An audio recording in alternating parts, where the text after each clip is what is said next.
she's staring at.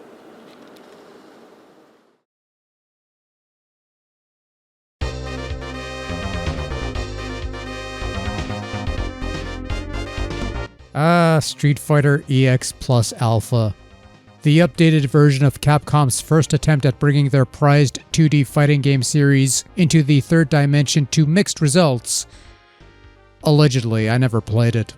I started with the second game and I kind of like that one. Not so much the third one, but I digress. Anyway, the first game received a home conversion onto the PlayStation 1, the only home port I believe to the game as far as I know. But then there was also this bootleg version of Street Fighter EX Plus Alpha for the Super Nintendo. And this is an interesting little thing because there's more work put into this than you might think. Other fighters of this ilk usually invoke some good old-fashioned sprite ripping from different sources and trying to make it all fit together in this limited format. But EX Plus Alpha is a bit of a Frankenstein in that it's not merely content in doing sprite ripping a bunch of stuff. They try to make the sprites look and mimic the movements of the 3D game it's based on, right down to Ryu's weird hurricane that requires you to input the command multiple times to fully execute.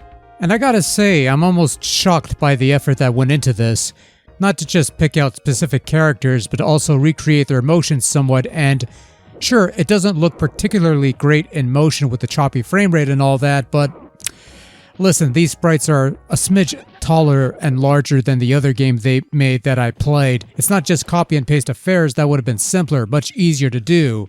But instead they did this weird thing, and for what it's worth, it's something of a unique look. I mean, they're trying to make this seem like the 16-bit equivalent of that originally 3D fighting game, which, look, the idea isn't foreign. We've seen other pirate originals attempt something similar, but even on the official front, Virtua Fighter 2 on the Sega Genesis operated on a similar principle, and that turned out to be the only version of the game that Sega would sell for the next couple of decades or so. Oh man, if you wanted an example of, Mom, can we get Virtua Fighter 2? Honey, we have Virtua Fighter at home. This is it. And that's when you could start contemplating how measurable your disappointment happens to be, but I digress. Okay, so it's not just the sprite work, right? The character select screen is a recreation of that of the arcade original, complete with the colors and the seizure-inducing backgrounds and whatever the rainbow thing. They carried over the mugshots. The backdrops are basically static shots of the backdrops from the 3D games, which is about how I expected those levels to play out. I mean, listen, it's not great looking. The character models, for lack of a better term, lack fluidity in their motion. The frame rate is kind of rubbish, almost akin to running a high-quality PC game on a low-tech computer that may not be meeting the minimum system requirements, so to speak. But on the bright side, I've played multiple sessions of this game and not once has it crashed on me. Whether that's the result of good programming or just really good fortune, that's another story, but I'll give this game the benefit of the doubt. It didn't crap out on me. Unlike the couple other SNES bootleg fighters that I've sampled, which means this thing gets a video and by chance, it happens to be the most interesting of the bunch, at least to me that is. Now, playing it on the other hand, yeah, that's a different story. So here's the deal, you're given 9 fighters to play with, all of which were featured in the original Street Fighter EX game, but only 2, Hukotu and Skullomania, being unique to that series. You have 2 modes of play, your standard arcade and versus mode. Arcade is you pick a character, fight all the other characters, and get a generic ending. Versus is your standard 2-player mode, and options lets you toggle the difficulty, time limit, and number of rounds. Each fighter has a number of special moves that can be executed using the usual motions, quarter circles, that sort of thing, as well as 1 or 2 super combos that can be executed when you have enough stock in your super meter. You only have 2 buttons to work with, a punch button and a kick button. You'll recall that, not counting the select and start buttons, the stock Super Nintendo gamepad has 6 buttons, 4 on the face and 2 shoulder buttons.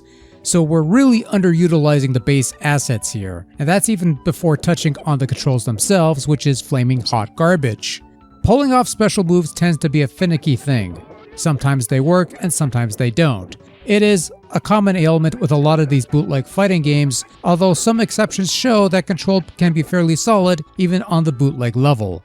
The previously covered Power Rangers Fighting Edition on the Mega Drive, or hell, even Kart Fighter on the Famicom, are good examples of that. But more than that, however, basic functions will sometimes not work at all. Pressing down to crouch, for example, will not always crouch, nor will pressing a punch or kick button to execute said attack, which is kind of ludicrous. Also ludicrous is the collision detection, which can be pretty selective, and that usually means special moves have differing properties at different times. A dragon punch, for example, could either hit multiple times and bite off a third of your health meter, or it could hit once and nibble off just a small bit of health. I mean, I'll give the game credit for not crashing, but that doesn't mean it's any good. I mean, they tried to make this seem like the 3D game that it's based on, and that's worth a mention. I only wish they made as much of an effort in making the game competently playable. Or functional. Or both would be nice.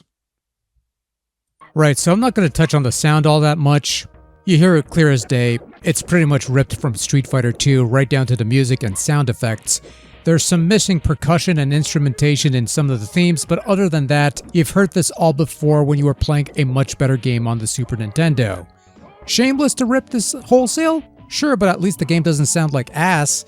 So if that's what you gotta do, then by all means, what does it matter really? Overall, Street Fighter EX Plus Alpha on the SNES is, well, it's not good. Let's get that out of the way. But also, it's a weird thing because it's not just a copy and paste. The sprites look like some work was done to make them act in the same way as the source material. It doesn't quite work, the frame rate is choppy, the control is god-awful. The only real positive you could give this is that they tried. They tried, and they failed miserably. Now it's disappointing. Now well.